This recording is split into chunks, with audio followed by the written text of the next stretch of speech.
जन्माच्या जन्म परमार्थ केला तरी स्वप्नात सुद्धा देव येणार नाही, लक्षात घ्या.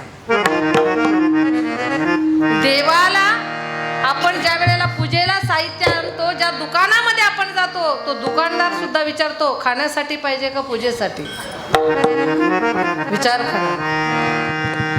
हा द्वैत जोपर्यंत जात नाही अंतःकरणातून, हा भाव चालत नाही देवाला. मनी ना हे भाव आणि देवा मला पाव, देव काय आशाने पावायचा नाही रे, देव काय बाजारचा भाजीपाला नाही रे, देव काय बाजारचा भाजीपाला नाही रे.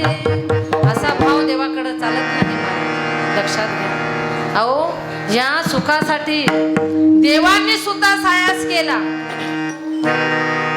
लक्षात घ्या. चंद्र सूर्य तारे यांच्या अगोदर जे तत्व होते ती सुखाची व्याख्या संतांनी ज्ञानोबारायने आजपर्यंत जशीच्या तशी ठेवलेली आहे, लक्षात घ्या. पण या मायेचं आवरण आल्या, त्याच्यामुळे हे वेष्टनात हे जीव अडकले, कर्मबंधनामध्ये अडकले. परिणाम या मायेने त्यांना अंकित केलं आणि त्याचा परिणाम खऱ्या सुखाची व्याख्या जीव विसरला, लक्षात घ्या. तेथे हे ढालगज निर्माण झाली, म्हणजे माया निर्माण झाली आणि ही माया कळाली फक्त शुकाचार्य यांना, लक्षात घ्या. म्हणून आईच्या गर्भामध्ये 12 वर्ष राहिले, बाहेर यायला तयार नाही शुकाचार्य. का तयार नाही? मायेची भीती वाटत होती, म्हणून शुकाचार्य आईच्या गर्भातून बाहेर यायला तयार नाही. भगवंताला कळालं, देव स्वतः आला, सांगितलं, अरे बाबा किती त्रास देशील आईला, आता तरी बाहेर हो. देवा मला वचन द्या, ह्या मायेमध्ये मला राहायचं नाही, मला भगवान परमात्म्याची प्राप्ती करून आणि त्या सुखाची प्राप्ती करून घ्यायची आहे. म्हणून 12 वर्षांनी देवाच्या सांगण्यावरून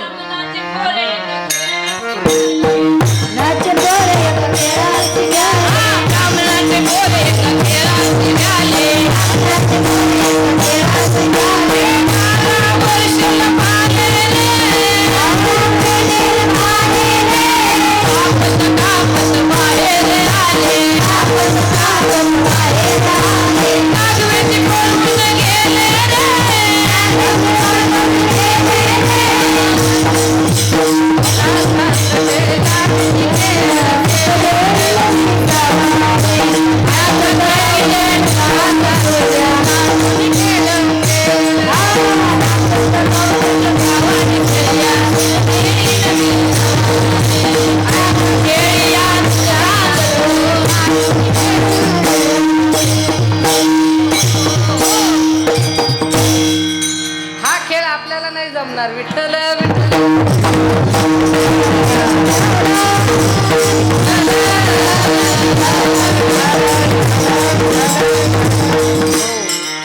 ज्यांनी मायेवर प्रभुत्व प्राप्त केलं ते शुकाचार्य 12 वर्ष आईच्या गर्भामध्ये लपले, पण कापत कापत बाहेर आले, नागवेची पळून गेले रे.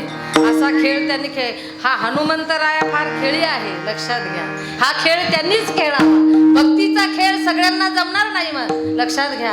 हा अंतरंगाचा खेळ ज्यांना जमला ना त्याला खऱ्या सुखाची प्राप्ती होते, लक्षात घ्या. खऱ्या सुखाची प्राप्ती जीवनामध्ये जर करून घ्यायची असेल तर अंतरंगाची भक्ती शिका. बाह्य रंगाचा वरपांग नको देवा, कारण त्याच्याने जीवाची फसगत आहे, लक्षात घ्या. आणि हे फक्त बाह्य रंगाची भक्ती करणारे 4 दिवस त्यांचं नाव, नंतर वर्षभरात त्यांचं नाव कोण घेत नाही, लक्षात घ्या. बाह्य रंगाची भक्ती करणारे देव त्यांना जास्त दिवस उंचावर ठेवीत नाही, लक्षात घ्या.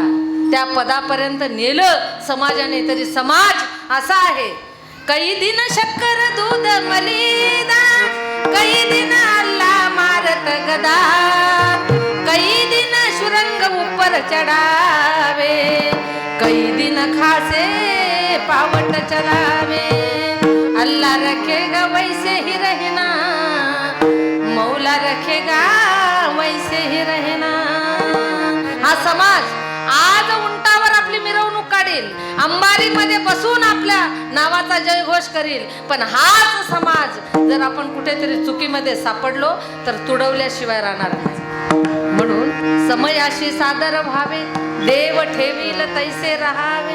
लौकिकाचा परमार्थ हा तात्पुरता आहे, लक्षात घ्या. नाहीतर मोठे मोठे महाराज तुम्ही आता नावं घेऊन जर मन दुखवतात लोकांची, विचार करा. ज्यांना वैरागी त्यागी संत जगद्गुरू असे मोठे मोठे फसले महाराज आणि जेलमध्ये जाऊन बसले का? अंतरंगाचा परमार्थ जर केला तर त्याची फसगत कधी होऊ शकणार नाही. ज्यांनी बाह्य रंगाचा परमार्थ केला त्यांना देव फसवल्याशिवाय राहत नाही. लक्षात घ्या. म्हणून जीवनामध्ये अंतरंगाची भक्ती जर शिकायची असेल तर संत प्रेरित मार्गाने चाला. संत प्रेरित मार्गाने गजेंद्र गेला. का गेला? त्याला खरं कळालं. ज्या वेळेला मगरीने नकराने त्याचा पाय पकडला आणि त्याला खेचू लागला, पण नकराचं ताकद ही पाण्यामध्ये असते. गजेंद्राचा पाय ज्या वेळेला खेचू लागला, गजेंद्राची पत्नी म्हणजे हत्तीची पत्नी, मुलं बापाला वाचवण्याचा प्रयत्न करीत होते, पण मगरीची ताकद जास्त असल्यामुळं ती हत्तीला आतमध्ये खेचित होती. आणि असा खेळ चालला. हजारो वर्ष युद्ध चालू होतं. मुलांनी पत्नीने विचार केला आता हे म्हातारं झालेलं आहे, याचा काही उपयोग पण नाही आहे का? म्हातारं रिटायर झाल्यानंतर त्याला एवढं महत्त्व राहत नाही. सरकारी नोकरीवर जरी असला, जोपर्यंत त्याची बुद्धी यथायोग्य आहे तोपर्यंत सरकारी नोकरीमध्ये त्याला पद आहे. एकदा त्याला माहिती पडलं का सरकार सुद्धा सांगतो भाऊ 50 वर्ष आता नोकरी केली, आता तुझी बुद्धी इथे काय काम करणार नाही. कदाचित जर तू चुकीचं काय करून ठेवलं तर ते आम्हाला भोगावं लागेल. तू अर्धी पेन्शन घे पण घरी बस. नाही का? संसारिक दृष्टिकोनातून जर विचार केला तर जीवनाचं तत्व हेच तसंच आहे. यांनी सुद्धा विचार केला. हत्तीची पत्नी म्हणू लागली आता म्हातारं झाले, कशाला गेलं काय आणि राहिलं काय, काय फरक पडतो? मुलांनी सांगितलं द्या सोडून दिलं महाराज. आपण सुद्धा ह्याच आपल्या आशेवर जगतोय. लक्षात घ्या. तरुणपणामध्ये बरं का, तरुणपणामध्ये आपल्याला ताकद असते, शरीरामध्ये सगळं करण्याचं सामर्थ्य बळ असतं म्हणून आपण करतो. पण ज्या वेळेला अशा स्थितीमध्ये जर देवाचं चिंतन केलं नाही तर कळवो येईल अंतकाळी प्राण प्रयाणाचे वेळी राहती निराळी रांडा पोरे सकाळ. लक्षात घ्या. हे कळतं पण त्यावेळेला आपल्या हातातून वेळ निघून गेलेली असते. ही वेळ हत्तीने जाणलं आणि त्यावेळेला त्याने त्या गजेंद्राने काय केलं? आता नकर आपल्याला ओढतोय, आता आपण मरणार आहोत, काळ आपल्या समोर उभा आहे. त्यावेळेला त्यांनी कुठेतरी ऐकलं होतं म्हणून एक कमळ त्याच्यामध्ये तोडलं आणि अंतकरणातून भगवान परमात्म्याला हाक मारली आणि ते कमळ वाहिलं. क्षणाचाही विलंब न करता माझा भगवान परमात्मा त्या गजेंद्रासाठी धावत आला. गजेंद्राचा धावा तुवा केला विठाई पांडुरंगे येई ओ पांडुरंगे जीवाचे जीव लगे येई ओ पांडुरंगे पांडुरंगे येई ओ पांडुरंगे. संकट पडलं महाराज आणि धावत आला देव गजेंद्रासाठी. गजेंद्राचा उद्धार केला त्यात नाही, पण संत प्रेरित मार्गाने जर गेलं तर काय होतं? देव त्याच्या भक्ताचा उद्धार करतोच, पण ज्यांनी त्याला त्रास दिला त्याचा सुद्धा उद्धार करावा लागला देवाला. का? त्यांनी सांगितलं की ज्या वेळेला गजेंद्राचा उद्धार माझ्या भगवान परमात्म्याने केला, नकराने सांगितलं की जो भक्ताचा पाय पकडतो देव त्याला सुद्धा काय करतो तर वैकुंठाची प्राप्ती करून देतो, असं गीतेमध्ये तुम्ही सांगितलेलं आहे. मग जर तुम्ही माझा उद्धार जर केला नाही तर मी लोकांना या मृत्यूलोकामध्ये जाऊन सांगेल की देवाची भक्ती कोणी करू नका, देव सगळ्यांना फसवतो. म्हणून त्या ठिकाणी गजेंद्राचा तर उद्धार केलाच, पण नकराचा सुद्धा देवाला उद्धार करावा लागला. एवढं सामर्थ्य ईश प्रेरित नाही तर संत प्रेरित मार्गाने गेल्यानंतर जीवाला प्राप्त होतं, त्या सुखाची प्राप्ती होते. विठ्ठल विठ्ठल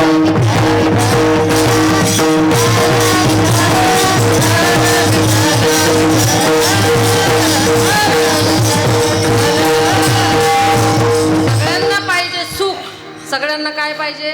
सुख पाहिजे, पण देव नको. बरं का? देवाची भक्ती नको पण सुख पाहिजे. ते कसं झालं? नातू पाहिजे पण सुनबाई नको. काय? सुख पाहिजे पण देव नको, आणि देवाशिवाय सुखाची प्राप्ती होत नाही. लक्षात घ्या. आपुला तो एक देव करून घ्यावा, तेने विना जीवा सुख नव्हे. येरती माई के दुःखाची येरती माई के दुःखाची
दुःखाची जणती नाही आदि अंती आवाजानी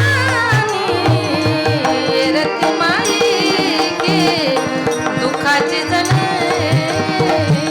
माईक म्हणजे खोटं मिथ्या सगळं काय आहे हे दुःख देणार आहे. सुख पाहिजे ना मग काय कर तर हृदयातल्या देवाचा पत्ता शोध.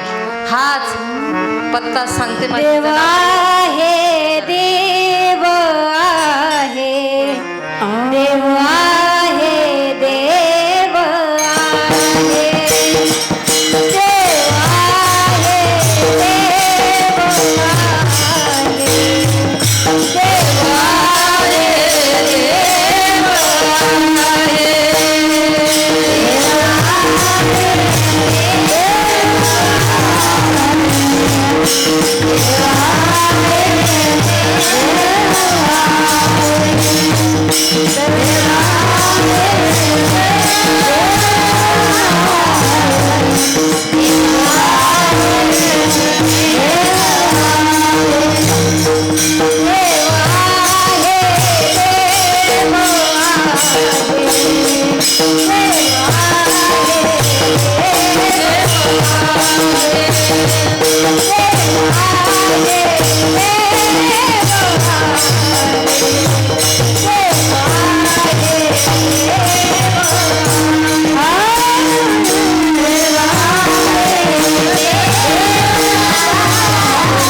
मंदिरामध्ये नेमकं कुठे शोधायचं देवाला तर त्या हृदय अंतकरण चतुष्ट ज्याला म्हटलं ज्ञानोबारायांनी लक्षात घ्या त्याला बुद्धी आणि मन बरं का अहंकार हा ना येतो चतुर्विध चिन्ह अंतकरणाचे बुद्धी आणि मन अहंकार हन हे चार भाग अंतकरणाचे चतुर्विध चिन्ह सांगितलं अंतकरणाचे. मग याच्यामधला जो चित्त नावाचा जो भाग आहे आपण नाही का हरिपाठामध्ये गुरुपरंपरेच्या अभंगामध्ये रोजच म्हणतो भोजनामागती काय तूप पावशेर. मग पावशेर तूप रोज भेटतंय का तुम्हाला भेटतंय का हरिपाठवाल्यांना? मग याचा अर्थ काय होतो साधू संतांच्या वाङ्मयाचा अर्थ आपल्याला कळत नाही म्हणून परमार्थ घडत नाही. लक्षात घ्या इथे सांगितलं भोजना मागते तूप पावशेर पाडीला विसर स्वप्ना माझे. तूप पाव चतुष्र म्हणजे अंतकरण चतुष्टाचा 1/4 भाग, ते म्हणजे चित्त. ते चित्त मला समर्पित कर, मी तुला प्राप्त झाल्याशिवाय राहणार नाही. म्हणजे अंतकरण चतुष्टाचा चित्ताचा 4था भाग ज्यांनी ज्यांनी भगवान परमात्म्याच्या चरणावर समर्पित केला, देव त्यांचा अंकित झाला. लक्षात घ्या, कोणाचाही देव